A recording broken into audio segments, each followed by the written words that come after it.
chơi qua rồi Trời ập chơi Anh kiếm tay đây.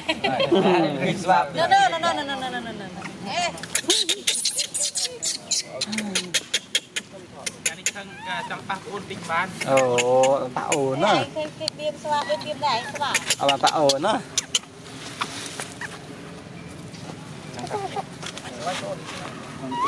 nó tham gia mai từ buổi số chúng ta Đâyเป็นcái bông ôn một xoa mai phọc này không được lạnh nhỉ. Lạnh ôn với cô nãy nên lạnh ôn vai thổi.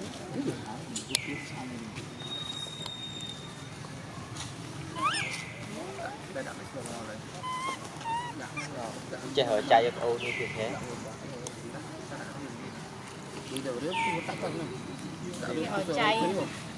Ê, ôn hãy tiêm đây đây.